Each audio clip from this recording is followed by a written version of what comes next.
The silver Mercedes-Benz rolled into the dusty old garage just as the last rays of sunlight kissed the edge of the Tennessee hills. The soft purr of the engine suddenly gave way to a harsh sputter before it coughed, groaned, and died completely, leaving behind an awkward silence and the faint scent of burnt oil. The garage, Brooks Auto Repair, wasn't much to look at from the outside. A weathered sign hung crooked over a faded red door, and the gravel lot was littered with tires, rusted toolboxes, and a few half-repaired cars that spoke of long hours and honest labor. Inside, the smell of grease and gasoline mixed with the faint hum of an old radio playing blues in the background. Darnell Brooks stood under the hood of an old Ford pickup, his muscular arms slick with sweat and oil as he worked. The man was built like someone who could lift an engine block with one arm, but moved with the calm, deliberate rhythm of someone who'd learned patience the hard way. He had dark skin, close-cropped hair, and eyes that noticed everything without ever seeming to judge. To him, cars were more than machines. They were puzzles that spoke a language he understood, better than people sometimes. The sharp squeal of high heels striking the concrete floor broke his focus. "Excuse me," a woman's voice called out, sharp, commanding, and completely out of place in his quiet world. When Darnell looked up, he froze for a split second. Standing in the doorway was a woman who looked like she'd stepped straight out of a luxury car commercial. Her black business suit was pressed to perfection, her hair styled immaculately, her makeup flawless. She stood with the confidence of someone who was used to owning the room before she even said a word. Her lips were tight, her eyes sharp, and her heels clicked like thunder on the garage floor. "Is this really the only mechanic in this town?" she asked, her tone thick with impatience. Darnell wiped his hands on a rag, his calm demeanor unshaken. "That's right, ma'am. Brooks Auto. What seems to be the problem?" She glanced back toward her silver Mercedes parked outside, its hood slightly open, steam rising lazily into the humid air. The car just stopped. Out of nowhere. "I was driving to a conference in Nashville and now it's dead. I called roadside service and they said this was the nearest shop. Guess that makes me your lucky mechanic," Darnell said with a faint grin, stepping past her toward the car. She followed, looking around the shop with clear disapproval. Her heels crunched on gravel, and she wrinkled her nose at the sight of grease stains and scattered bolts. "You really run this place by yourself?" "Most days," he said simply, popping the hood open wider. "Sometimes my cousin helps, but he's off today." "Interesting," she muttered. "You'd think in 2025 someone could make a cleaner mechanic shop." Darnell smiled without looking up. "Ain't much point in cleaning when you're just gonna get dirty again." The woman crossed her arms, her expensive jewelry catching the light. "You sound content with that." "Hard work's got its own reward, ma'am," he said. "Cars don't care how rich you are or what you wear. They just tell you the truth when something's wrong. Most people don't do that." She gave a short laugh, not out of amusement but disbelief. "That's an interesting philosophy for a mechanic." He glanced at her then, meeting her eyes. "And what are you?" She smiled thinly, almost proudly. "Vanessa Sterling, CEO of Sterling Innovations. You might have heard of us," he shrugged. "Can't say I have." That surprised her. Most people recognized the name instantly. Her company developed AI systems for luxury vehicles. People usually tried to impress her or ask her for favors. But not this man. He just went back to work, focused and calm. Darnell leaned over the engine, checking the fuel pump, the belts, the sensors. Vanessa watched him work, her irritation mixing with curiosity. There was something oddly confident about the way he moved, measured, deliberate, precise. He wasn't rushing, but he wasn't wasting a second either. After a few minutes, he straightened up. "Fuel pump's shot," he said.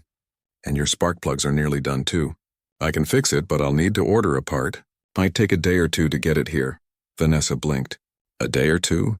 You're joking." "No, ma'am. It's a Mercedes. Special parts don't exactly grow on trees." She sighed, visibly annoyed. "That's not acceptable. I have a major investor meeting tomorrow morning. I can't stay stranded in this place. Wish I could speed up time for you," he said evenly. "But I'm no magician. I fix things the right way or not at all." Her irritation spiked. "You're telling me that someone like you can't find a way to fix it faster? Don't you people pride yourselves on resourcefulness?" Darnell paused, his jaw tightening slightly, but he didn't rise to it. Instead, he just wiped his hands again and said, "Ma'am, I can only work as fast as the parts allow. But if it makes you feel better, I'll pull a few strings and see if I can get the part overnight." She tilted her head, clearly expecting him to beg for a tip or an incentive. Instead, he simply turned back to the engine. "You're not going to ask for extra money?" she asked, puzzled. He looked at her, smiling faintly. "Money doesn't fix character, ma'am." The words hit her harder than she expected. She was used to people bowing, flattering, pretending. Not this man.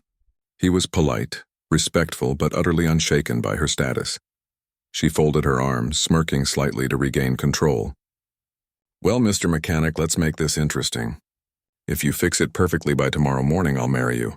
The joke was meant to humiliate him, to mock his calm confidence. Her assistant snickered behind her, clearly enjoying the punchline. Darnell raised an eyebrow, a slow grin spreading across his face. "Is that a promise or just another executive speech?" Her smirk widened. "If by some miracle you can fix it by morning, we'll call it a promise. Then I guess I'll see you at the altar," he said, his voice calm but filled with something she couldn't quite name. Vanessa blinked, caught off guard by his composure. She wasn't used to men who didn't flinch or stammer when she teased them. He was impossible to read, and that irritated her even more. She turned sharply toward the door. "Good luck, Mr. Brooks, you'll need it." As the sound of her car door slammed shut and her rental vehicle pulled away, Darnell looked down at the engine and chuckled softly to himself. "You shouldn't have said that, ma'am," he murmured, "because now I'm going to hold you to it." The sun dipped below the horizon and the garage filled with shadows. Darnell switched on the overhead lamp, its yellow light illuminating the sleek silver Mercedes. He took a deep breath and got to work. Hours passed. The sound of tools echoed through the quiet night. Metal clinked, oil hissed, and the hum of effort filled the air. Sweat rolled down his temples, his muscles flexing under the strain. He wasn't just fixing a car. He was meeting a challenge. Every bolt turned was a reply to her arrogance. Every adjustment a statement of skill. He ordered the part from an old friend who owed him a favor, a delivery truck driver who promised to make an overnight run from Memphis. Darnell spent the waiting hours cleaning, testing, recalibrating every detail of the car. He knew that if he was going to prove something, it wasn't just to her. It was to himself. Around midnight, a light rain began to fall, tapping softly against the metal roof. The rhythm blended with the sound of tools, creating a strange kind of peace. The smell of rain mixed with engine oil, forming the scent of his world. Raw, real, alive. As dawn began to lighten the sky, the part arrived. Darnell worked faster now, his hands steady even though fatigue tugged at him. Every move was practiced, efficient, instinctive. By the time the first rays of sunlight filtered through the dusty garage windows, the engine purred smoothly. Soft, steady, flawless. He wiped his hands on a towel, leaned against the car, and exhaled slowly. The satisfaction of a job well done spread through him. Not pride, not arrogance, just quiet victory. He didn't care about the joke she'd made. He cared that the car ran perfectly because that was who he was, a man who kept his word. When Vanessa arrived later that morning, she looked immaculate again. Perfect hair, perfect clothes, and that same air of superiority. "Morning," Darnell said, standing by the car. She looked him over. "You actually stayed all night?" He nodded. "Said I'd fix it by morning." Her tone was dismissive. "We'll see." She slipped into the driver's seat, turned the key, and froze. The engine came alive with a smooth, rich hum. No sputtering, no noise, no hesitation. It was flawless. She turned off the car and stared at him. "You actually did it," she said quietly. "Promised I would." Her lips parted slightly. There was no arrogance in her eyes now, only something like disbelief. Maybe even admiration. He gave her a small nod. "Guess that means we've got a wedding to plan, huh?" For the first time she laughed. A real laugh, soft and unguarded. "You're impossible."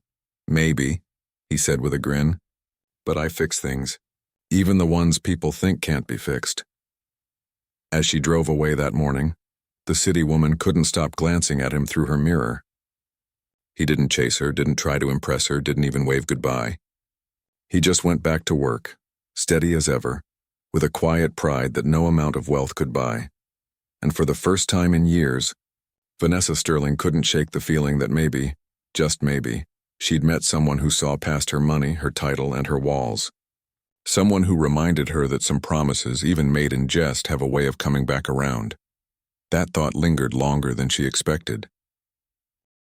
Vanessa couldn't stop thinking about him. No matter how much she tried to bury herself in conference calls, meetings, and endless corporate chatter, Darnell's calm voice and those quiet, steady eyes kept flashing in her mind.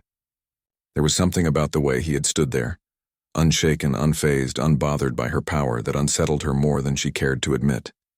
She dealt with CEOs who commanded empires, politicians who controlled nations, and investors who could ruin lives with a single email.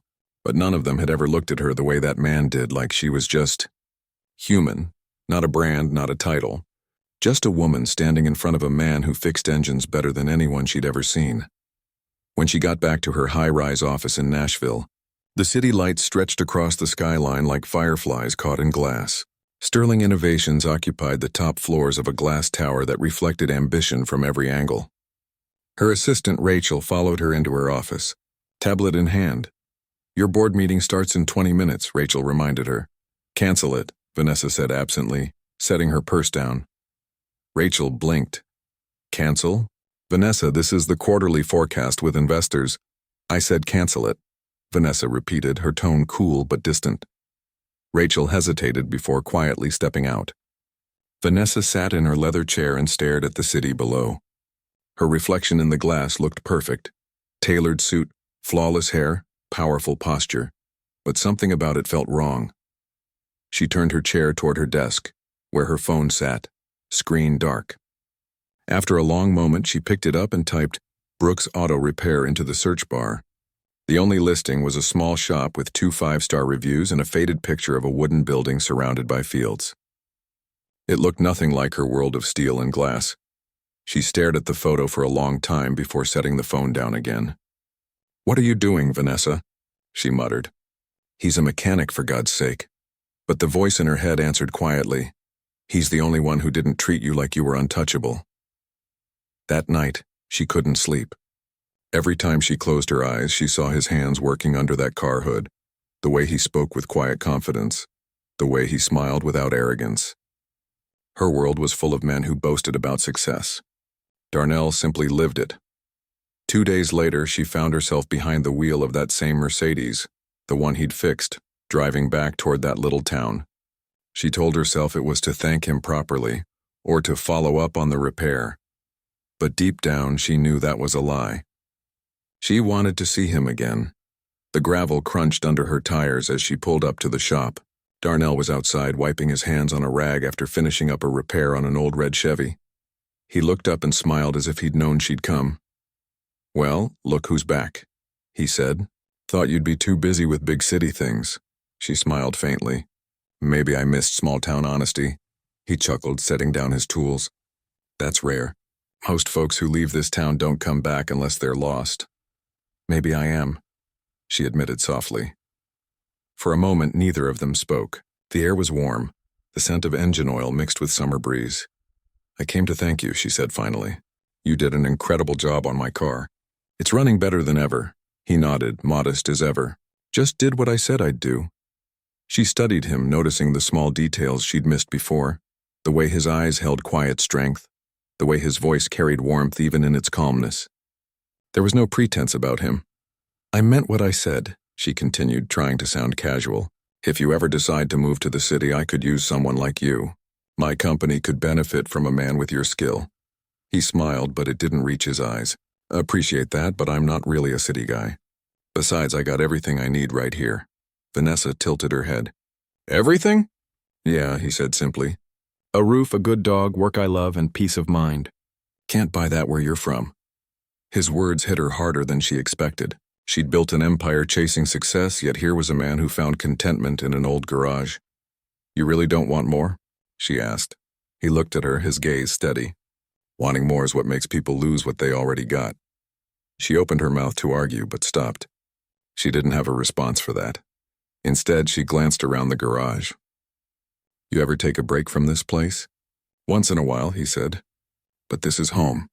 I fix things that are broken. Feels good?"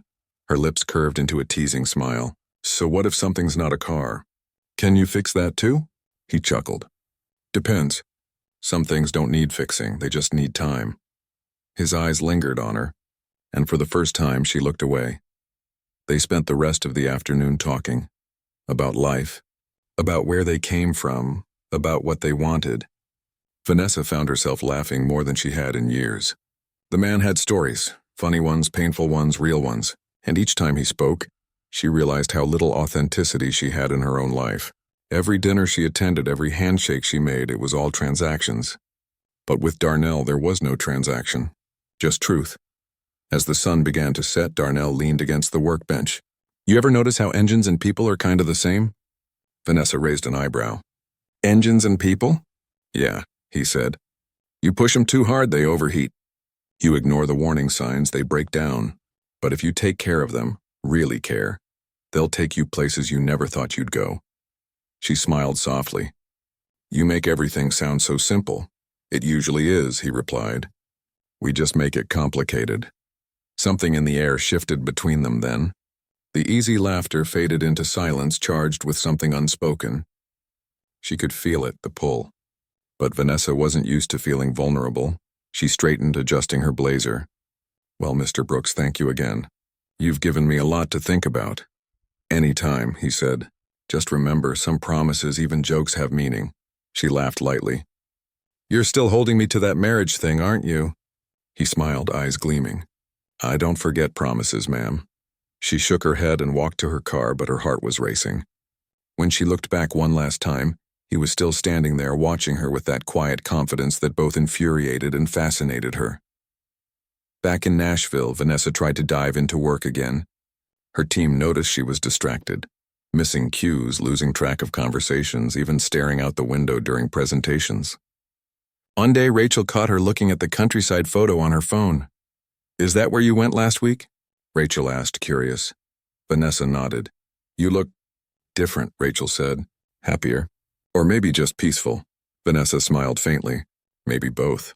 That night, she made a decision that shocked even herself. She canceled her flight to London for an investor meeting, cleared her calendar for the weekend, and drove back to that small town again. No calls, no emails, just silence and the sound of her car's steady hum on the highway. When she arrived, Darnell was sitting outside on a wooden bench, drinking coffee and watching the sunset. The sight of him made something in her chest tighten. Back again, he said with a grin. Maybe I'm just making sure my car's still working, she said lightly. Or maybe you're running from something, he replied, not unkindly. She laughed softly. You think you've got me figured out? He looked at her for a long moment. Nah, I think you've got yourself figured out, you just don't like what you see yet. That hit deep. Vanessa turned away, her eyes stinging. She didn't cry, not ever, but somehow his words stripped her defenses bare. He stood and walked over, his voice softer now. You know, you don't have to be strong all the time. Even engines need a tune-up. She let out a shaky laugh. You always talk in metaphors? Only when they fit, he said. They stood there, the quiet stretching between them, warm and familiar. The wind carried the smell of oil and rain, the same scent from the night he'd fixed her car. I've spent my whole life trying to prove something, she said finally, that I'm not weak, that I deserve my place. But it's exhausting, he nodded. That's 'cause you've been running a race with no finish line. You already won, you just don't know how to stop running. Her eyes met his, and in that instant the walls she'd built for years began to crumble. Maybe I need someone to remind me how to stop, she whispered. Darnell smiled. That same quiet, steady smile that had haunted her since the first day. Maybe that's what I'm here for. The next few days passed in a blur of moments. Coffee at the diner, long drives through winding roads, shared stories about their pasts. Vanessa learned he'd grown up in that very town, raised by his grandfather who taught him everything about engines and integrity. He'd once dreamed of being an engineer, but when his grandfather got sick, he stayed to take care of him. You gave up your dream for family? She asked one afternoon. He shrugged. Didn't feel like giving up. Felt like doing the right thing. Sometimes the road you didn't plan on takes you exactly where you need to be. Vanessa smiled sadly. I've spent my whole life choosing the road that gets me ahead. Maybe I took the wrong one. Maybe you just need a detour, he said. They both laughed, but there was a tenderness in it now, something that went beyond words. That evening, as they stood outside watching the stars, Darnell turned to her. You know, you still owe me something, she smirked. What, a paycheck? He shook his head. You said you'd marry me if I fixed that car. Her heart skipped a beat. I was joking, she said quietly. Maybe, he said, stepping closer. But I wasn't. She looked up at him, her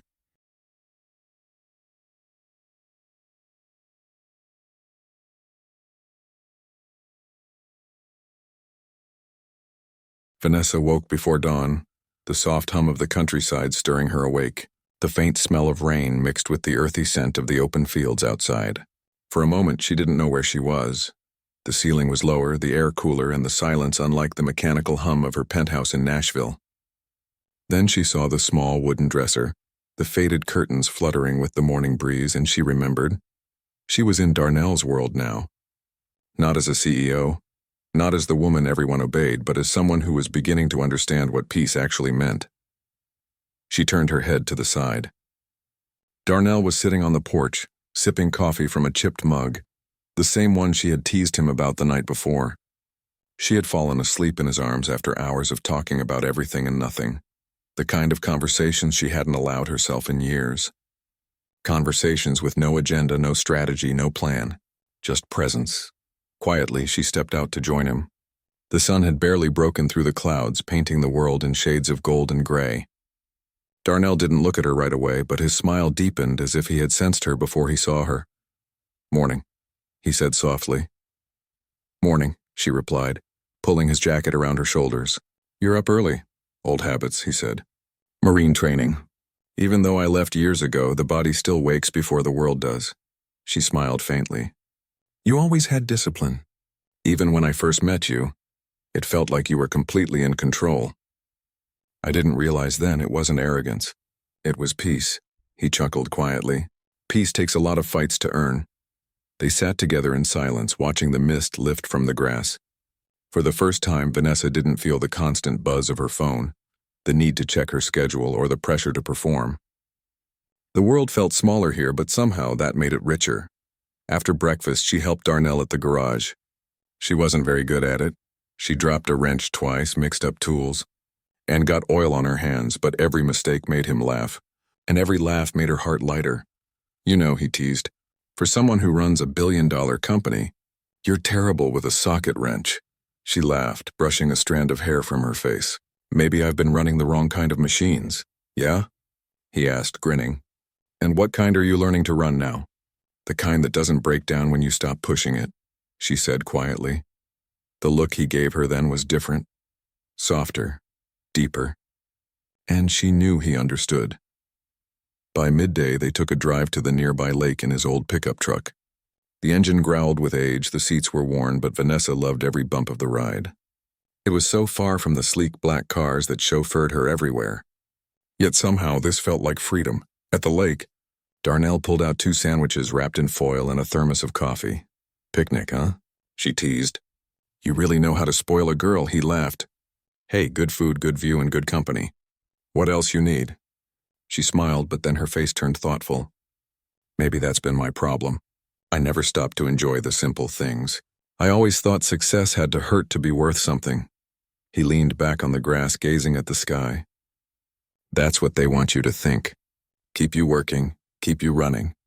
Truth is, happiness isn't a finish line, it's the space between breaths. You just gotta give yourself permission to take one." Vanessa looked at him, her heart full. "You really are something, you know that?" "Nah," he said, chuckling. "Just a man who learned the hard way." "Tell me," she asked softly, "what made you stay here? You could have done more, built your own company, worked anywhere." Darnell's eyes grew distant. "When I was younger, I thought about leaving. But my mama used to say, don't chase the storm. Let the rain find you." She meant that sometimes peace ain't about running. It's about staying still long enough to see the good that's already there. Vanessa closed her eyes for a moment, feeling the truth of his words settle in her chest. She had spent her entire life chasing storms. And now, sitting beside a man who chose stillness, she finally felt like the rain had found her. That evening, back at the garage, Darnell was finishing up some repairs while she sat nearby watching him work. The way his hands moved, precise, patient, steady, fascinated her. Every motion told a story. She couldn't help but think about the first time she met him. The sharp words, the arrogance, the mocking joke she made. "Fix this engine and I'll marry you." It was meant to belittle him, to remind him of their differences. But now, the thought of it made her heart ache. "Darnell," she said quietly, "can I ask you something?" He looked up. "Sure, when I said that. When I mocked you that day, why didn't you get angry?" He smiled faintly. "What good would that do? Anger just gives people power over you. Besides, I could see it wasn't really about me." She blinked. "What do you mean?" "You weren't mocking me," he said gently. "You were mocking yourself. You saw someone who didn't care about status and that scared you. You wanted to remind yourself that you were still in control." Her chest tightened. "You saw all that?" He nodded. "You wear your armor well, Vanessa. But armor doesn't make you strong, it just hides what's real. I wasn't going to fight someone who was already fighting herself." His words struck deep and she didn't know whether to cry or thank him. Instead, she walked closer, standing right in front of him. "You make it sound so easy," she whispered. "It's not," he said, "but it's worth it." For a moment, their eyes locked and everything around them seemed to fade. The hum of the machines, the distant chirp of crickets, the ticking of time. All that existed was that quiet, undeniable connection between two people from different worlds who had somehow found each other in the middle of nowhere. That night, as the stars came out again, Vanessa sat outside the shop alone looking at the night sky. Darnell joined her, 2 mugs of coffee in hand. "You know," she said softly, "I used to think love was a distraction, something that made you weak. But now I'm not so sure," he smiled. "That's 'cause real love don't take from you. It gives you back the parts you forgot." She looked at him, her heart swelling. "You really believe that?" He nodded. "Yeah. You don't fix engines by throwing parts away. You fix them by finding what's worth saving." For a while, neither spoke. The world was quiet except for the soft rustle of the trees and the low hum of distant crickets. Then Darnell set down his mug and took her hand. "Vanessa," he said softly, "you've spent your whole life proving you can do everything alone. But maybe it's time to prove you don't have to." Her throat tightened. She'd never heard anyone say something like that to her before. Not her parents, not her board, not the men who had courted her for her success. "I don't even know how," she whispered. "Then I'll teach you," he said, smiling. It was the simplest promise, but it broke something open inside her. Weeks passed. Vanessa started dividing her time between the city and the little town. Investors whispered about her sudden disappearances. Tabloids speculated, but she didn't care. She found balance for the first time in her life. Darnell even started showing her how to rebuild engines. Slowly, patiently, teaching her the art of fixing something with her hands instead of a contract. One afternoon, while they worked together, she wiped the sweat from her forehead and laughed. "You know, I'm starting to like this," he grinned. "Careful, you'll put me out of a job." She laughed harder, and then her face softened. "Darnell, do you ever think about that day, the day I made that stupid promise?" "Every day," he said, not missing a beat. She blinked. "Really?" He nodded. "Because every time I think about it, I remember how far you've come. You're not the same woman who said it. You're stronger now, kinder." Her eyes glistened. "You changed me." He shook his head. "Nah, I just showed you what was already there." That evening, she stayed at the shop later than usual. The sun was setting, the light spilling through the open doors, and Darnell was standing by the workbench, cleaning his tools. She walked up to him quietly and touched his shoulder. When he turned, she smiled softly and said, "I was thinking about that promise." He raised an eyebrow. "The one about marrying me if I fixed your car." She nodded. "You did fix it. Better than anyone else could." He chuckled. "Yeah, I did. But I never expected you to keep that promise."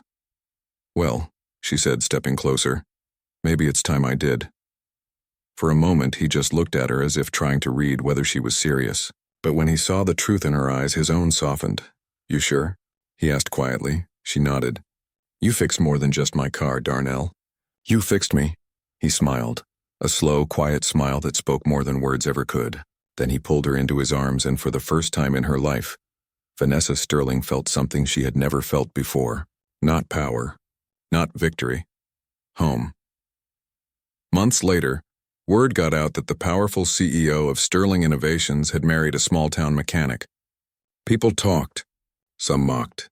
Others were inspired. But Vanessa didn't care. Her company continued to thrive. But she no longer lived for the boardroom applause. She lived for mornings on the porch, evenings at the garage, and the sound of Darnell's laughter echoing through the shop. And whenever anyone asked about that wild promise she once made, she'd just smile and say, "Careful what you joke about. Some men take fixing engines and hearts very seriously."